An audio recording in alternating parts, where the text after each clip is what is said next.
Welcome to Flourish, the Woman in Progress. Every conversation here is an invitation back to yourself to steady your body, clarify your mind, reclaim your emotional authority, and align your spirit with the work you are placed here to do. No one drifts into greatness. A woman chooses it. It is here that we build lives that speak for themselves. I am Teresa Ford, and I believe everything beautiful within you deserves room to flourish. This is Flourish, and we are just getting started. Welcome. I'm so excited for today's podcast episode. This is the fabulous Lindsay Taylor. Hi, Lindsay. Hi, Teresa. I'm so happy to be on. What a pleasure it is to be sitting with you always. Oh, thank you. And we have a little history that goes back to writing books together and just taking a journey of our own personal transformation in business and in life. And I'm super excited. So I want to jump in and dive into your bio, which I'm going to get off the back of your first book that you wrote, The Rise of a Soul Soldier, Honoring Every Battle, Lifting Every Soul. I love your heart so much. So, okay, first things first. You are an LMSW licensed therapist. Tell me what that is. Yeah, so licensed master social worker is what Thank that you. stands for. Licensed master social worker. Okay. Lindsay Taylor is a licensed master social worker and is a therapist, speaker, author, podcaster devoted to grief support, suicide prevention, addiction healing, and walking along the people through life's hardest battles with a heart for the hurting and the love for the lost. She has spent over a decade guiding individuals and families through crisis and towards hope. I can't think of a more important work. It's so heartwarming. Okay, I'm not going to cry. But you have the heart of a soldier, but you have the heart of Christ. Let me just say that.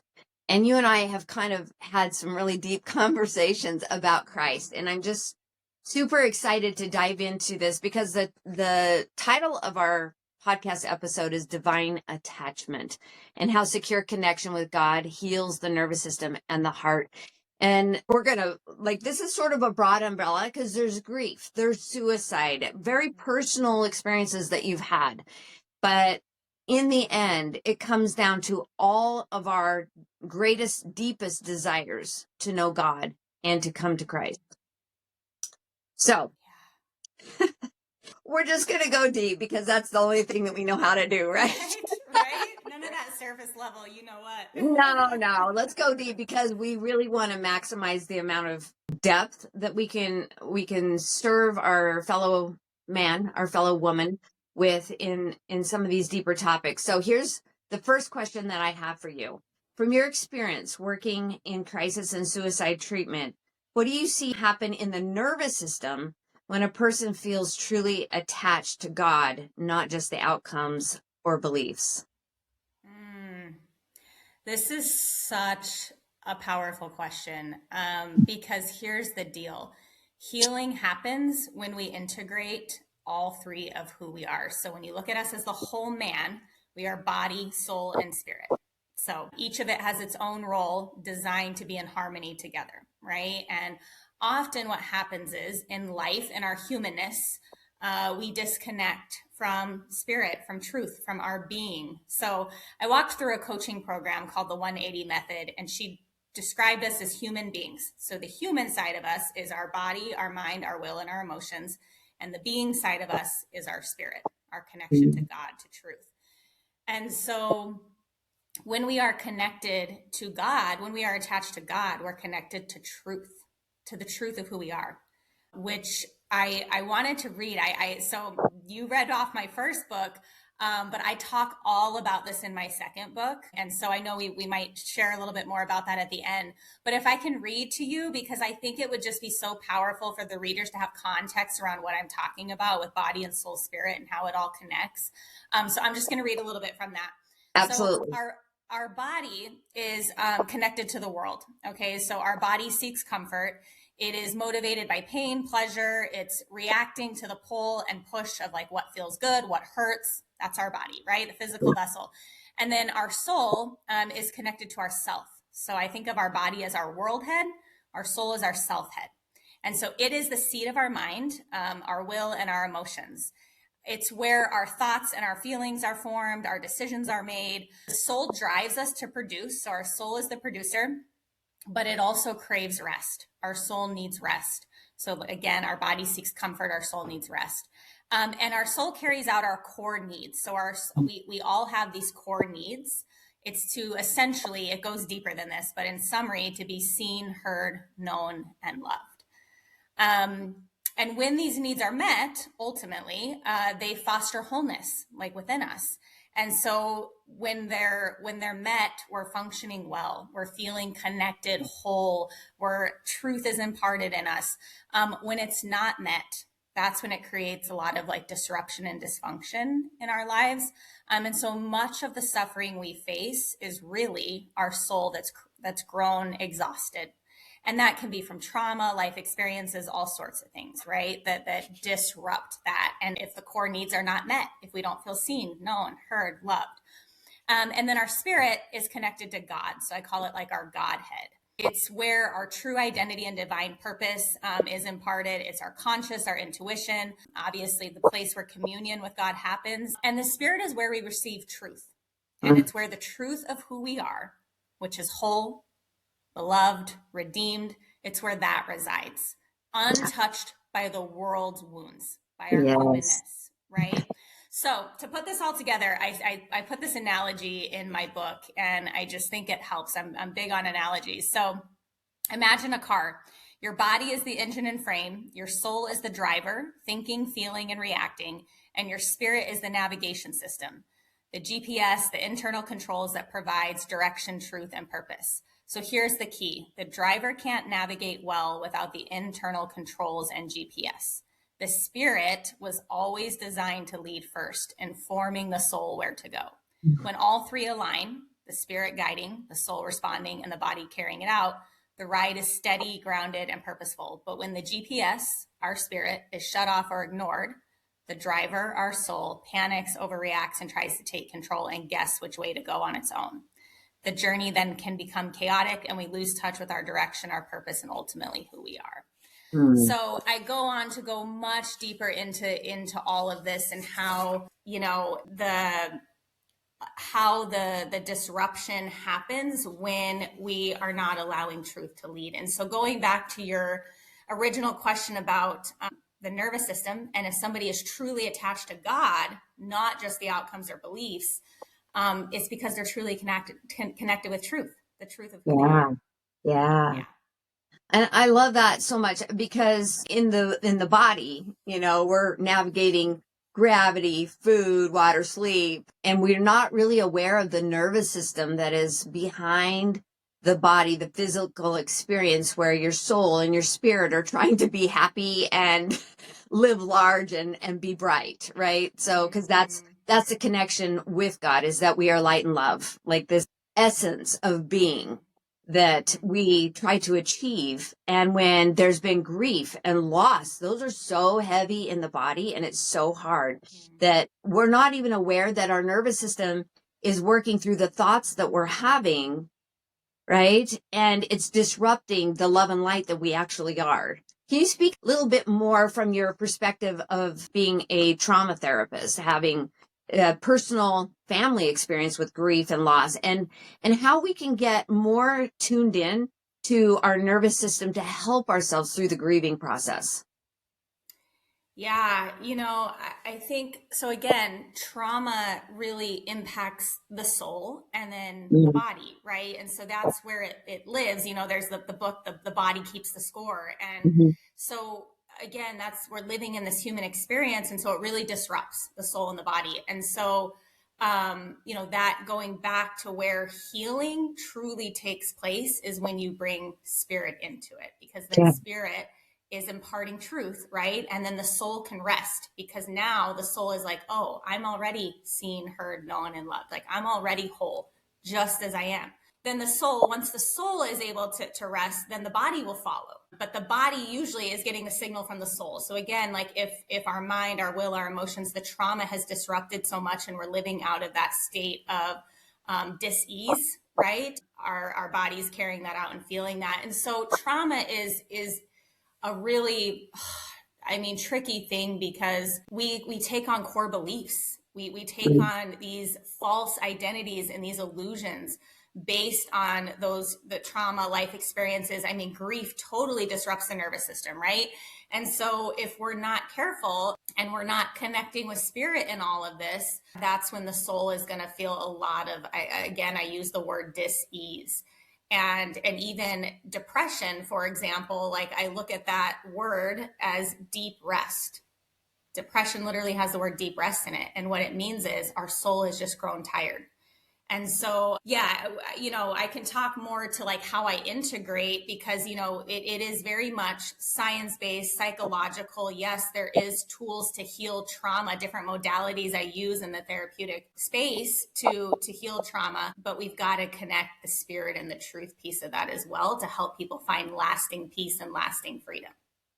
I love that so much. And because I know your story, I would love for you to give us firsthand your healing process, as you have all this book knowledge, and then it happens in real life, and you find yourself, okay, what are the techniques? What am I supposed to be aware of? Because the hardest person for us to see is ourselves. Right. And so when we're experiencing grief like that, firsthand, deep, profound grief, there's no right or wrong way through the process. It doesn't have a timeline to it. It's not tangible, but our body goes into this place that it doesn't feel fun. It's really uncomfortable. And we're still trying to hear God, find that feeling that maybe we've had, or maybe we haven't found yet, that we are known and loved and seen and validated, right? It's like, where's the comfort when you're in the middle of going through the shock and awe of sudden grief? Oh, you're right. It's a very complex and individual journey. And so for me personally, Teresa, I always say that God changed the trajectory of my grief, and I think saved me. Like, had I not, so my story, just a little backstory. I grew up in the church, veered away from the church in my early 20s because I just felt like God was bigger than any one religion. So not that I didn't ever not believe in God, but I just veered away from church. Well, what happened was, in veering away from the church, I became disconnected from God altogether. So again, not that the belief wasn't ever there, but I just didn't have a relationship with God. And so I went for over a decade of my life not having any relationship with God. And then just before my son passed away in 2021, I had the most random, and it's so wild how God works, encounter with my fitness trainer. Long story short, he invited me to this church group. And again, least suspecting person. The fact that we were even having that conversation was so out of the ordinary. And I don't think we've ever had a conversation like it ever since. He was nudging me and pushing me on joining this group that he had just started. And so I finally agreed. I said, okay, I felt a little bit of a nudge towards it. And so I told him, I'm like, I'm not searching, I'm not seeking, I'm good. Like, I feel good with where I'm at. But for whatever reason, he pushed enough and I felt a little nudge, and I'm very open. So I was like, I'll try it. Long story short, that group became everything I didn't know I would need. And that was 3 weeks before my son passed away that I would join that group. And there was some other really significant series of things that happened, but I see in hindsight that God was trying really, really hard to reach me and what was about to be the most difficult chapter in my life so far. And so I can truly say that I genuinely don't know how I would have got through the grief, or how people get through that type of loss and grief without faith and without God. He really did hold me through it. And also, the deeper, and it was a very slow journey. Like, my faith journey, it wasn't just like, oh, God's here and I'm all in. So it wasn't that, but what it did was, going through what I walked through ripped my heart wide open to uncover the greater purpose. And what God revealed to me is that there's something far beyond our human comprehension to all our lives and stories. Like, that was so apparent to me as I walked the devastation of my journey. And it was through, keeping my heart open that God was able to just slowly work his way in. Right.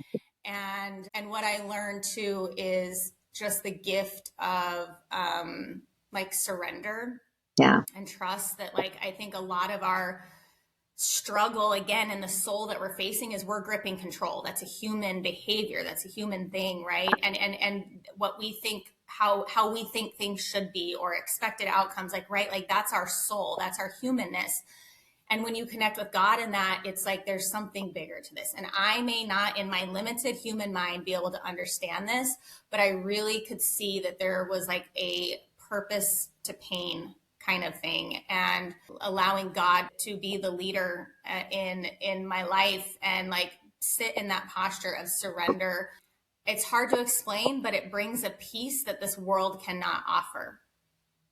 And Yes. so, yeah, it's a very, very broad overview of it, but that's what saved me truly in my own journey.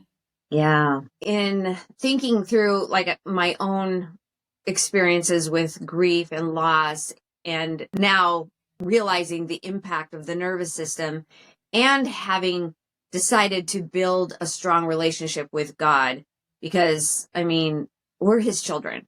He loves us. He knows us. And when we call out to him, we're there, but sometimes we're attached to the outcomes to make it go away, make me feel better, stop the chaos.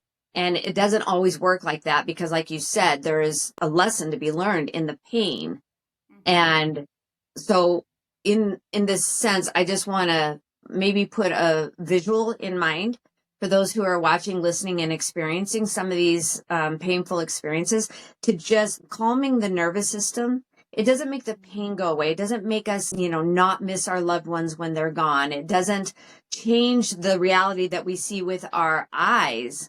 But when our heart changes and we can just sit, and the pain is there because we're humans, because we have a soul, but also the peace is there because we have a spirit, and God can sit with us in the pain, and it is going to be okay. I remember, I'm just going to interject here a little bit. My dad passed away. It was suddenly, not suddenly. He had a surgery, but the surgery was a success. So there was really no reason for us to believe that he would pass away. And the next day he did. And I had received a reassurance from God that it's going to be okay. So I told him, it's going to be okay. Don't worry. This is going to be great. And so he went in to the surgery with confidence. And when he came out and he passed away, I was a little mad. I went back to God and was like, what? You said it was going to be okay.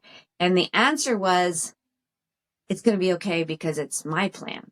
And I was like, oh yeah, I'm not in charge. And when we have fear and the shock and awe of something so unexpected as losing a loved one or having a traumatic experience that we aren't sure how to hold in our bodies, right? We can remember that there is a plan. It will be revealed to us eventually, but God's in charge. And so we can relax. We can just let go, have the experience, and know that he is God. Watch his hand in your life, right? And in fact, I'm going to quote your book here really quick. Yeah. You said, through raw storytelling and practical guidance, this book is a lifeline, a light in the darkness, revealing how even our lowest moments can become the spark for our greatest rise. Like, there's a lesson in it.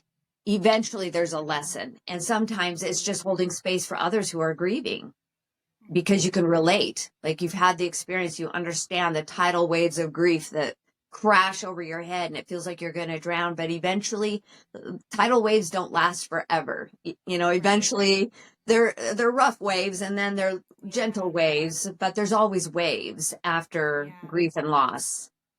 Totally. Oh yeah. And that will never go away, right? But like you said, we just, I think that with time, you just have more perspective, right? Yeah. Like when you're first, I always say, like, the first year was super numbing and just like shocking. And so our nervous system goes through these different experiences, and the second year was like, did this really happen? It was like disbelief, right?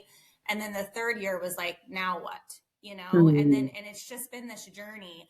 But, you know, again, every step of the way, you know, just God kept pointing me to the greater purpose. And I shared this in a speech that I gave at a women's event. I said something along the lines of, you know, when I look back through my life, through the highest of highs to the lowest of lows and everything I've walked through, I can see how it was all perfectly imperfect and beautifully orchestrated, ultimately to bring me closer to God. And I think that's when we look at where all of this disruption and dysfunction began, it was in the Garden of Eve, if that's, you know, if you believe in that, but it's like, but essentially a disconnection from God.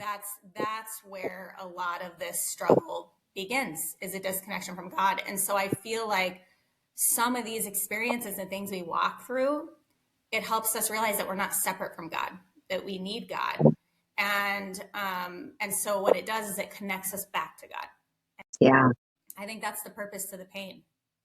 Yeah, I think so too, because when you can connect with God, you can also help others connect with God. You know, you can be that God light to someone and sit with them in their pain. And it doesn't pull you deeper into your own pain. It actually lightens, because we're actually not alone in our pain. And there's this strange belief out in the world that everything is a social media reel, you know, highlight reel, that there's no messy to it. And there isn't a single person on this earth, whether you're born into money or born into privilege or born, like, we all have a challenge, because the only point of our lives is expansion. We cannot expand if there's not contrast. And while the hard contrast is not fun, it's essential to our personal growth. And then our will, our agency to choose to get back to God, to stay with God, to connect with God, to believe that we are not alone.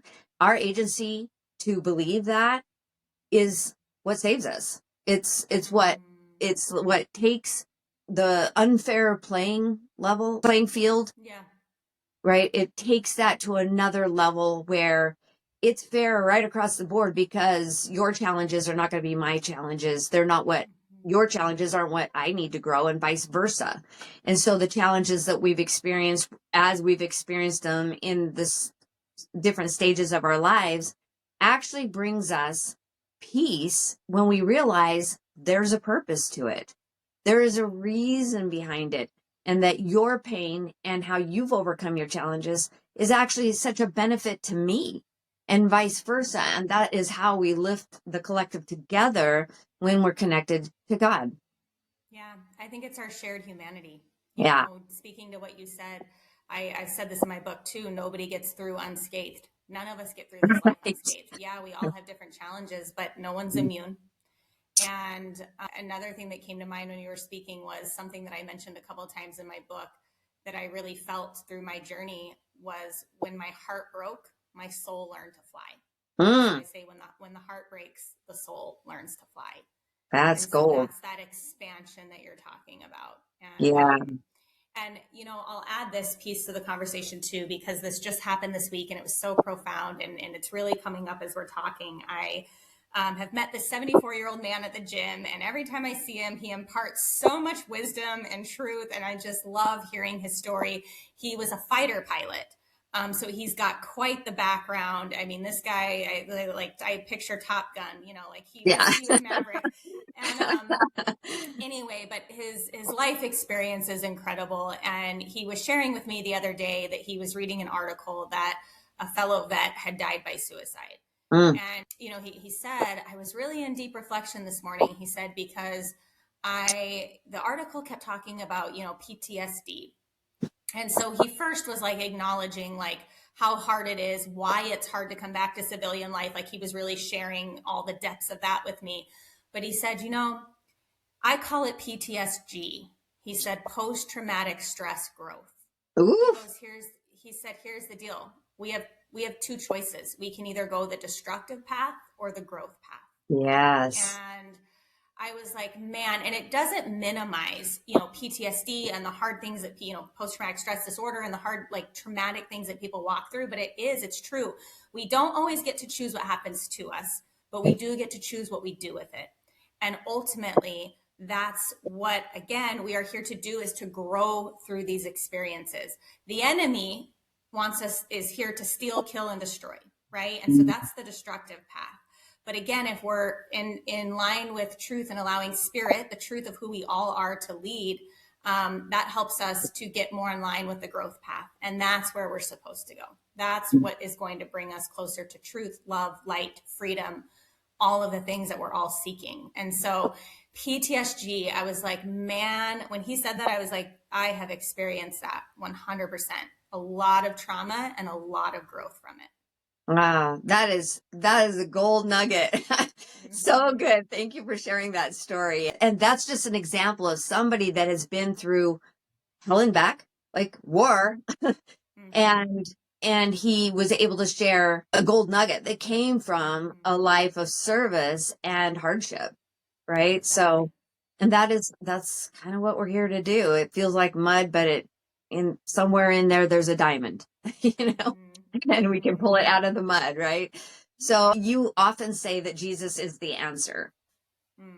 For someone who has faith but still feels anxious or disconnected or stuck in survival mode, what does it actually look like to live from divine attachment instead of striving for peace? Ooh, because we tend to think that peace and our connection are the same, but if we're just striving for peace, I want this to go away. I don't want to feel like this anymore. Right? What's the difference between divine attachment and striving for peace? Well, I think divine attachment means, it doesn't mean that anxiety disappears. It doesn't mean that life is peaceful and lovely, right? Like that's not it. But what it means is anxiety no longer drives our nervous system. Divine attachment, truth, that in part, what we're talking about, how spirit imparts truth, we live from that place. And when we live from the place of truth, all the struggles in our lives don't go away, but we are now connected to the lasting key to peace and freedom and rest that our souls are seeking, right? And so who are you? You're a child of God.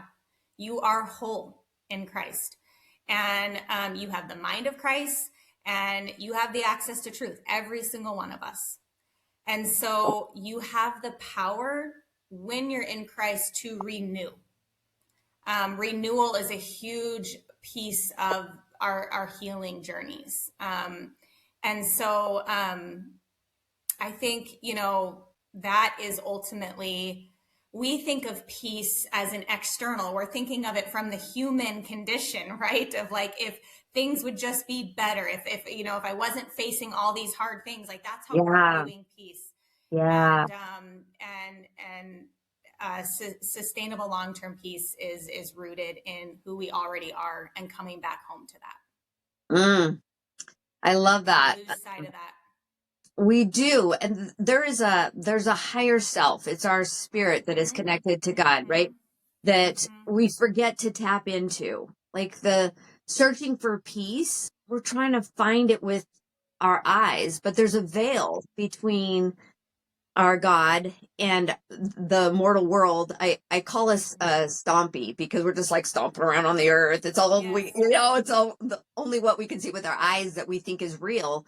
And what's actually real is our divine connection to God. So if someone is stuck in survival mode and they're searching for peace, we tend to lean on our own understanding and what we think is happening. But what triggers our nervous system is our thoughts. Right. So if we think a thought that has the meaning of fear, which is not of God, right? That God's over here with love and man is over here with fear, right? And so controlling our outcomes and attachments are over here in fear. If we think a thought that is attached to the fear side of things and it triggers our nervous system, and now we have anxiety, which I call yucky gut soup because it's more than one negative emotion at a time. We're forgetting our true nature or our divine nature. We're forgetting that there's some that there's a higher way to think about this, and we're not thinking with our fear brain. We need to think with our spirit connection. And maybe you can talk a little bit more about that from your experiences. Yeah, I think that here's the deal. When we connect with God, when you sit in prayer and meditation, right? Like there is, I think so many people can relate to this. Like when you're able to get and have those moments of solitude, right? Like your nervous system automatically settles. Like we settle into that. And so that, like, think about that. Like when you take the time to just even sit in solitude for a little bit, or sit in a mindful moment, or meditate, prayer, like all those things, like that right there is moments of wholeness, right? If you go outside in the summer, lay under a tree, and just like allow the sun to hit your skin. Like we've all experienced moments of that wholeness, right? Looking into a newborn baby's eyes, like I talked about this in my first book, like these moments that we experience as humans of wholeness. Or, maybe somebody said something to you and you got the chills.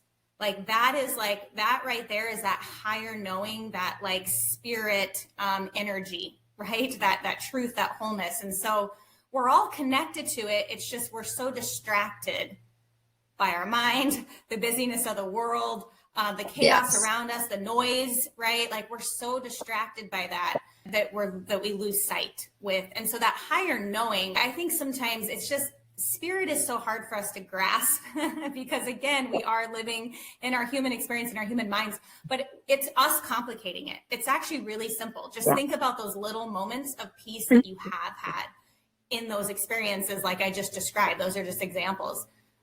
It's actually much easier to connect with than we think. We just have to be intentional about taking moments to pray, to meditate, to sit in nature, to do the things that connect us with that higher power, and with our being side of us, our being nature. It's in us. The thing is, spirit's not separate from us. It's the being part of us, right?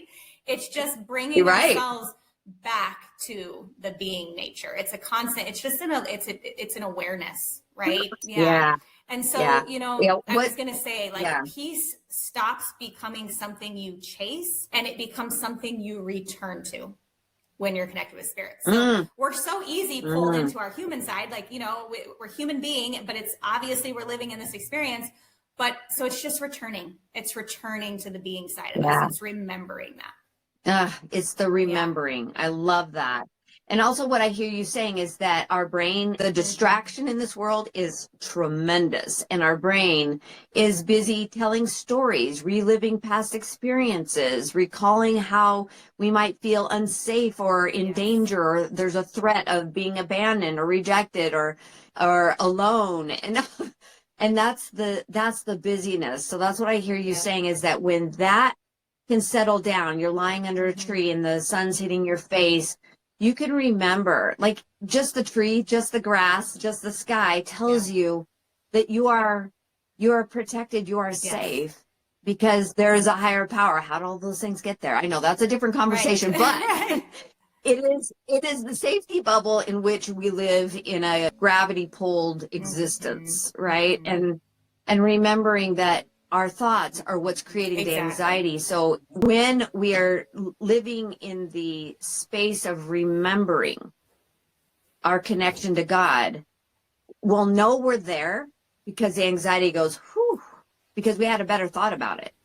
And so we're never going to stop thinking, but we do need to put the remembering at the front, which is like, but I am taken care of. And then you go back and find all the evidences. Oh, I almost got hit by a car on my bike. I was protected. I was, I was in the middle of a speech, and all of a sudden this idea came to me and it changed the trajectory of the whole speech. Like, you can feel like God's spirit working through you, and you can note places in your life where God took over. 100%. Jesus took the wheel. Yeah. Right. And I do this morning prayer gathering twice a week, and it's called the Soul Soldier Outpost, and it's called God Get in My Head Before I Do. And I think yes. that right there sums it up for, for all of us. But Yes. for me, I was like, when that, I did a podcast and this gentleman said that to me, and it was one of those moments of like, boom, like God was just speaking straight truth into my soul. I felt that was such divine purpose to what he said. It hit me so deeply. And and so now I start my day in the word, because for me, that's what grounds me in truth. And I will tell you, there's a huge difference. And so really part of this connecting with spirit and part of this, as we're talking about integrating this with our healing journeys and just the lives that we walk as humans, even if we're not necessarily on a healing journey, we're still human, and we're still facing struggles and challenges every day. We're still surrounded by the noise of the world, right? And so rooting ourselves, having a daily practice that connects us with higher power, higher knowing. So again, whether that's just spending a little bit of time in nature, I start in the word, that is huge. Yeah. And I love that you start in the word. When I open my scriptures, like I even have the old technology. You have the actual book. I have the actual book. But I also use my iPad. But this is something that I have found that is fascinating, is when you put yourself in a place to hear God's word, it may not be the words on the page. It may not be that the exact phraseology that you're reading that, has been interpreted over and over again, right? But we are entitled to God's source energy through the Spirit of the Holy Spirit. We are entitled to receive personal revelation and inspiration. And so sometimes, like when we're desperate and we're like, I can't get out of the spiral that I'm in, when we sit just long enough to open the words of God and just read, because that's where he is and that's where he can help you most, because it settles your mind. If you're like, sometimes, Lindsay, I have to do a puzzle while I'm listening to a podcast, because this side of my brain is busy and doesn't overthink or wander off and I can actually hear, learn, and receive a message that may or may not have been spoken. Right. And I feel like that's the same thing when you're reading the scriptures. Sometimes it's the words on the page, but sometimes it's not. And you're reading along, and all of a sudden you go to another place and you can hear God. And that actually changed the trajectory of my entire motherhood. When I had 4 little kids and I was acting like my mom, yelling and screaming about messes in the house. And I was like, wait, no, no, I need to do this differently. I have one shot at this. And so I opened the scriptures every morning when I was nursing my little baby. And it wasn't the words on the page. It was the inspiration that came in on how to organize my home and how to build loving relationships and connections with my kids and see them for all the light and love that they are, instead of pain in my side. Very different when you put God first and when you make him the central focus. It doesn't mean it's going to be perfect. In fact, I saw a little visual the other day, and it was someone that embroidered this beautiful, intricate bookmark, and then you turn it over, it's a disaster on the back.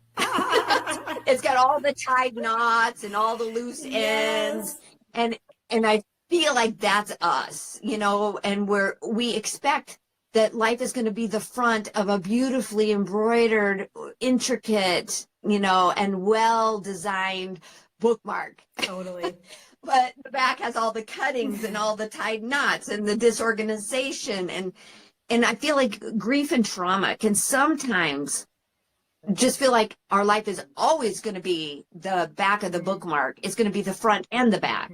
And that we're a disaster, and that we're fractured, and that we're not safe in the world, and that we'll never get it together again. We'll never pull it back. We'll never be normal. And I just want you to speak to that, because I think that's one of women in particular. That's one of our greatest fears, is that we're not normal, that we're so broken, and which I don't like the word broken.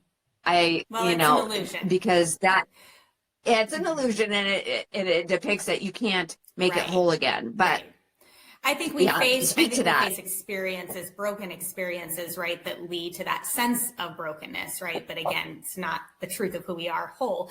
But yes, to speak to that. So what you're saying, I mean, on the science level and, you know, in the therapy realm, you know, you're speaking to our amygdala, our fight or flight response. Our amygdala is the feelings center of our brain. And so trauma obviously impacts the brain. Grief impacts the brain. I mean, that is obviously a type of trauma. And so these experiences, they settle in our amygdala. And then our amygdala, that's the memory that it's pulling constantly from those past experiences and those memories. Yeah. And so that's what sends then Yeah. our nervous system into that fight, flight, or freeze response. And so it's really the stored memories, emotions in our brain that didn't maybe get processed or didn't get worked through, those neural networks, if you will, right? That is making us feel unsafe. And so it's outdated. Yeah. It's outdated, old information that's not current threat or current, you know, struggle, but our brain is still pulling from it like it's current day because it was stored that way in our brain. So that's where we, in the therapy space, you know, that's where I love to integrate therapeutic modalities like EMDR, which stands for eye movement desensitization and reprocessing. For people who aren't familiar, it's essentially helping our brain. Based on, let's say, you know, a traumatic experience we went through, our brain processed that information, stored it the way that it stored it. Usually we attach a negative belief to it, like I'm unworthy, for example, you know, because of that experience that we walked through. And so our brain stored it that way. And now we're living our lives with that information at the forefront. I'm not worthy. I'm not worthy. And every situation we walk, we're seeing that replayed out because our amygdala is pulling from those past experiences that didn't get processed and stored correctly, if that makes sense. So EMDR helps to reprocess those memories and to bring in adaptive present day learning. Like, what is the actual truth? What's the reality? I'm safe now. That's old information. That's not the truth of who I am. That belief that I took on was not the truth. And so EMDR, I love EMDR. And then that's when you bring spirit into it, right? What is the truth of who I am? Yeah. What is that adaptive belief? What is the current reality, right? And so, yeah, that's trauma. Obviously, it's the brain that really is impacted and stores all of that. And so that's where we need to be able to reprocess that information and help the brain update old beliefs and old patterns that were not, you know, the truth of who we are. Right. And I love that because, you know, our brain is so interesting how it's wired. It knows nothing of the future, nothing. So you have to rewire it if you have traumatic experiences of the past, because your body is always searching, like your nervous system, which runs through your body, right? It's always searching what's familiar, what's familiar. Is it dangerous? Is it dangerous? And we'll go back to something that put us at risk. And risk is not necessarily being hit by a car, but it is, you know, do we belong? Right. Am I alone in the world? You know, am I disconnected? And we go back to find those memories, and then we relive them in our body unless we change the story associated with the thing that's happening now, but it feels so much like something in the past, right? Yep. And I love being able to share this kind of information with women in particular, because they believe that what's happening right now is the first time they've ever experienced right now. But it's not, because your body's constantly searching, and your body is where you hold the memories of everything you've ever experienced in the past, even if you can't have a conscious memory of it. Right. Yeah.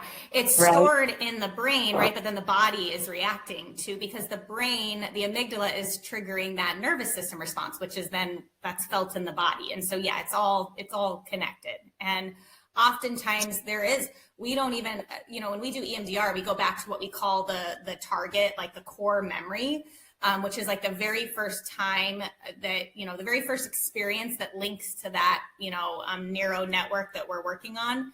And oftentimes we have to really help clients dig deep to figure out what that first experience was. A lot of times it's like they didn't even, that was long gone out of their, you know, conscious, you know, memory. And so you're right. A lot of times we're not even aware of all the things that our brain has stored that's triggering.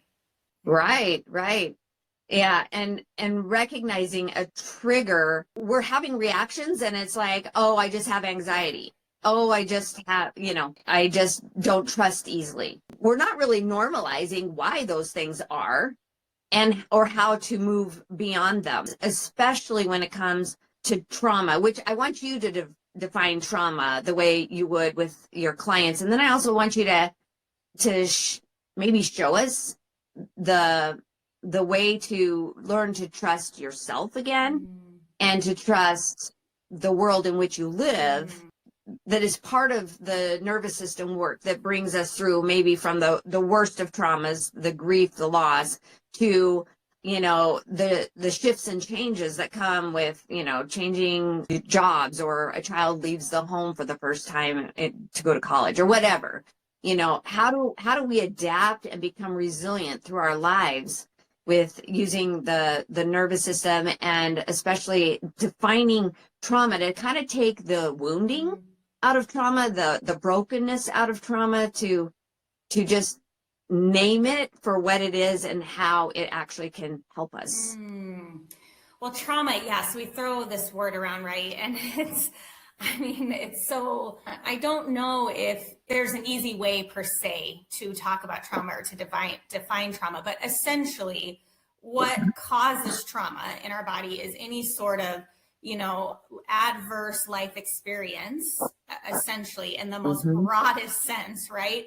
That has impacted us, but trauma, there can be, big traumas that like most people would be like, oh, that's a really obvious trauma. And then, all the way down to, like I was really connected to my child that left for college, and that experience was a really hard, adverse experience for me, right? So down to things that we wouldn't even necessarily realize can be stored as traumatic, right? In our experience and in our body. Yeah. And so, that's the broadest way I define it, is just any sort of adverse experience that really stuck in us and had an impact in our lives, right? You didn't know how to process it, so it just got stored, landed and stayed. Yeah. Yes. Okay. And I always say, what happens is around that we have emotions, right? Around these experiences, these life experiences. And so when we didn't deal with those emotions, when we didn't process it, when we didn't grieve, when we didn't touch on this yet, but I do think it's a very important piece to the healing journey is lament.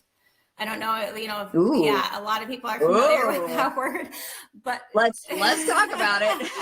Yeah. So we have to grieve. We have to deal with the emotions when we go through these adverse experiences. Lament is to be in that spot of mourning, of grieving, and with God, crying out to God. Like, it's not wrong to be angry at God. It's not wrong to express all the struggle and emotions that you feel. Like, that's lament. Like, we have to go through that process, because that's what gets the adverse experiences, the trauma, that's what gets us moving it out, not keeping it in. So I think of the word emotion as energy in motion. You might have heard this before, but emotions are meant to be moved through. It's energy. It's energy in our body that's meant to be moved through and moved out. But unfortunately, we're faced with so much, we're inundated with so much emotion, so many adverse life experiences, right? That a lot of times we trap with those emotions, become trapped inside. We're not actually moving them out. We're not actually mourning, grieving, lamenting, right? All of those things. And so I talk to my clients about this, that really trauma ends up being stuck emotion in the brain and body. Like, that's ultimately what creates that disruption in our body. So there's traumatic experiences that lead to that, but how it's stored in our body is really the stuck emotion of those adverse experiences. And so, I think we have to walk through this process of what I call reconciliation. When we're talking about grief specifically, grief, the word grief itself is like our internal sadness, struggle that we're processing and going through. That's grief. It's internally felt. Mourning is taking the grief that's in here, expressing it out and getting it out of body. That's mourning. Mourning is an action oriented, getting the grief moving, bringing the grief out. And so reconciliation is this idea that there's two things that can coexist at the same, two things that seem opposite that can both coexist. And so my life will never be the same because of this experience, and I can still experience joy and healing and, peace in my journey moving forward. Like those two realities coexist. Sometimes we see them as this hard thing happened and my life will never be the same, and we forget the other piece that can coexist with it, that pain and joy can both coexist. And so that's that's reconciliation, is really this, yes, my life will never be the same, and I can be okay again. Those can coexist. Ooh, yeah. And then it's part of mourning and lamenting. Like that's all a part of the reconciliation process, which heals trauma. Yeah, and I love that. So how much does rewiring the story change? Like, how does that play into reconciliation and lamenting and the process itself? Because, like, as an example, when I was a child, my mom would slam the door and my nervous system would just startle, right? I'd go into freeze mode because I didn't have a plan. It's like, was that my fault? Am I in trouble? And so anytime as an adult, I would hear a door slam, I'd actually see spots in front of my eyes because everything would, freeze. And so the more I got into nervous system work, the more I was able to say, well, first of all, you're an adult. You can't get in trouble with your mother. Second of all, it was never about you. And third of all, you've got a plan, which is relax. Right. And so, but even my thinking brain, even telling myself a better story, I still feel my body flinch if I hear a loud, sudden noise.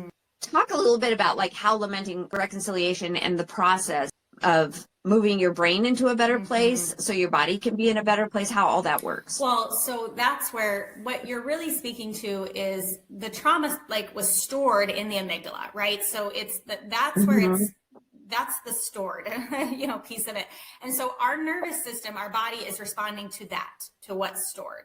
And so then the body, that's the whole body keeps the score, but then the trauma is stored in our body and it's just an automatic response. But really it's coming from that amygdala, right? And so that's where I full-heartedly believe in treatments like EMDR. So when you're talking about rewriting the story, right?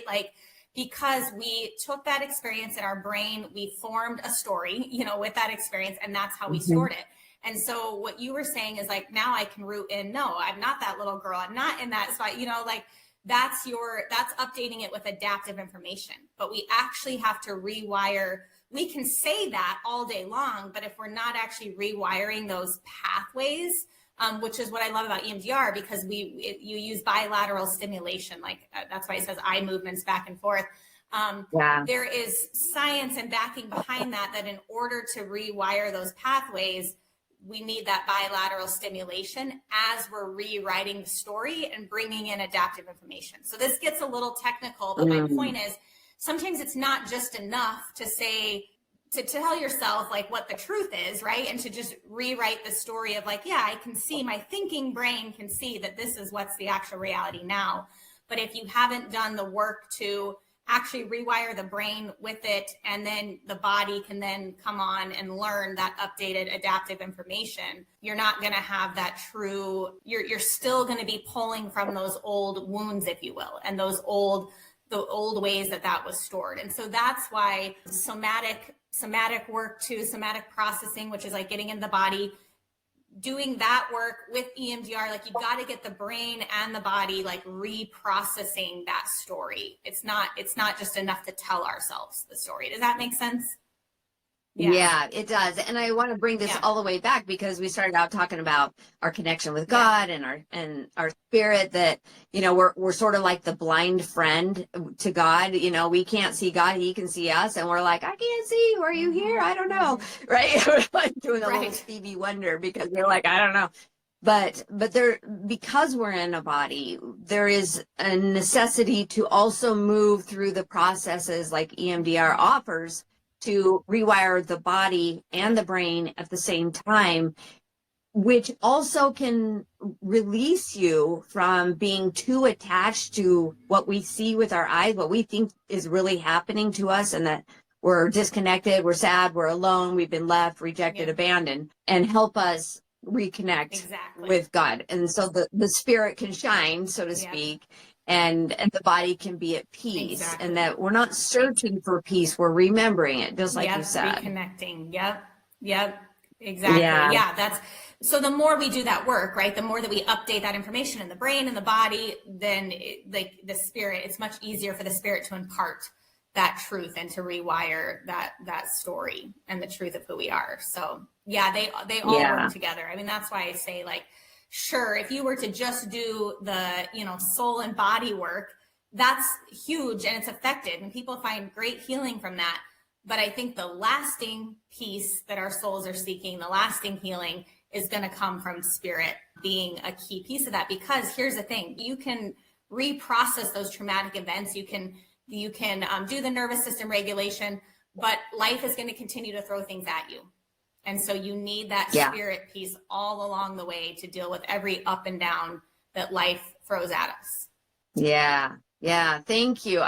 This has been such a great conversation. There's so many nuggets, put so much meaning and emphasis behind some of the things that we just aren't aware of. Like we can't see it, and we just, feel like the suffering will continue. Yes. And you're helping women everywhere relieve that suffering. So thank you. Tell us about your new book that you're writing. I can't wait till this one comes out, because this is going to be gold. Yeah, so it's called Plot Twist, The Freedom You Never Saw Coming.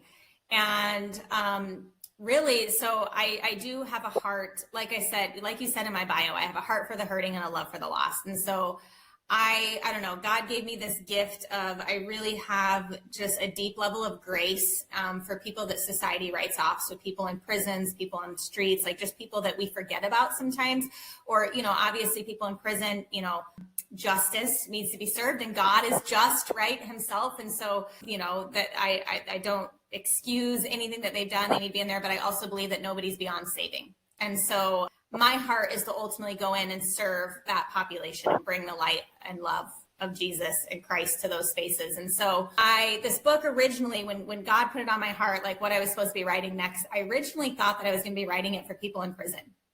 And then God showed me that we're all prisoners to something, usually many things. We face mental prisons, exactly what we're talking about today, fear, shame, anxiety, we face all sorts of mental prisons. And then financial prison, circumstantial, which could be homelessness, it could be incarceration. We are all trapped and bound by things in life. And so God really showed that to me. And so this book ended up becoming, honestly, for all of us, because we've all been bound, we've all been trapped. And so it's ultimately the key to freedom, which is bringing spirit and Christ into it, because that is the only way that we achieve true lasting peace is bringing that peace into it. So it is I think it's going to be a really profound and powerful book. I share some stories in the book of people who have been through, the depths of struggle, darkness, all the things, and have come out the other side. And it's interesting because, I haven't even went searching or seeking for these people per se, but God has put people on my path.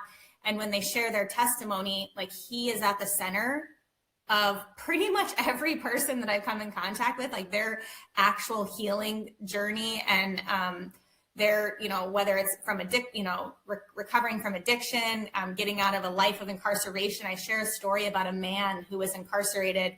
He's 53 years old, and just in the last 5 years, he's turned his life around. So pretty much his whole life, in gangs, like Mexican mafia, addiction, in and out of prison. California essentially said, leave our state, don't come back. This guy's story was rough.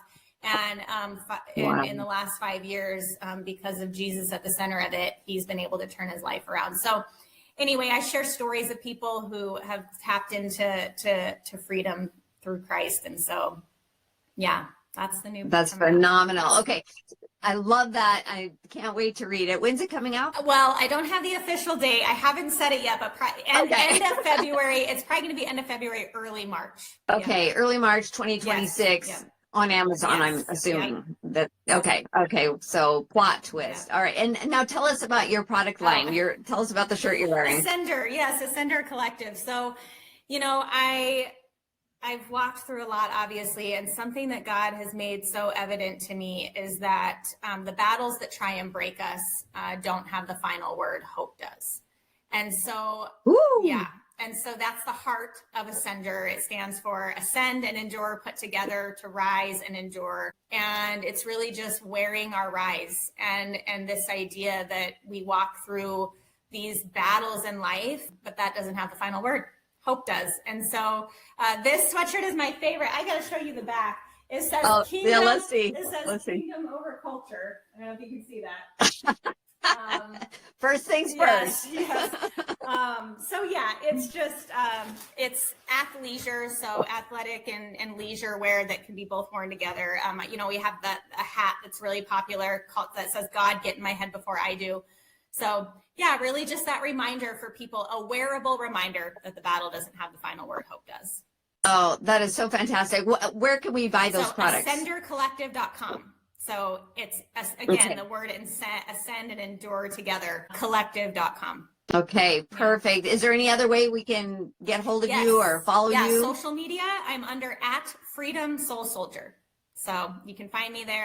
I am going to be really doing some pre-launch stuff with my book. So, people can stay up to date on that. And I am partnering with a lady who does the 180 coaching method, that program that I mentioned to you that talks about how we're human being.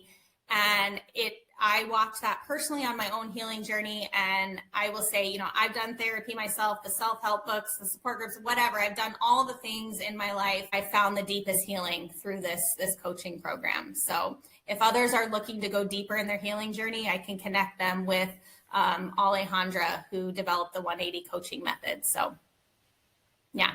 Perfect. All right. Thank you, Lindsay. It was such a pleasure to sit in this space with you and really support women everywhere. Yeah.